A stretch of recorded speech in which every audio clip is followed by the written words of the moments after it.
সম্মানিত ভিউয়ার্স, আজকে একটি ফ্রিজ দেখতে আসলাম। এটা হচ্ছে নন ফ্রস্ট।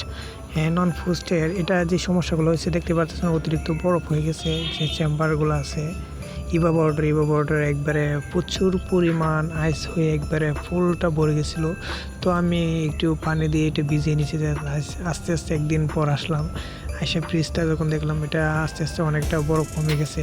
কালকে এটা চেক দিয়ে গেছিলাম, এখন আজকে দেখলাম অনেকটা কমে গেছে। আর উপর যেটা দেখতে পাচ্ছেন এটা হচ্ছে আপনার এয়ার লাইন, হিটার এবং কি ওভারলোডের লাইন। তো এখানে দেখতে পাচ্ছেন একটা হিটারের লাইনটি তারটি এটা বেশি পরিমাণ আইস জমার কারণে এটা আমি হিটারটা খুলতে পারতেছি না। এইটা আমি আজকে নতুন একটা হিটার আনলাম। এটা হচ্ছে নতুন হিটার, আর এটা ওভারলোড প্রোটেক্টর এটা।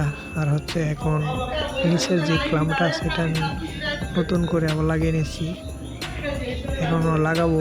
তো এটা হচ্ছে নর্মাল অংশ, আর উপরে যেটা দেখছেন এটা হচ্ছে ডিপ অংশ। ডিপ অংশের যে চেম্বারগুলো আছে ওইগুলোতে একবারে অতিরিক্ত আইস হয়ে গেছে। আর এটা হচ্ছে আপনার দরজার ক্লাম্প। এটা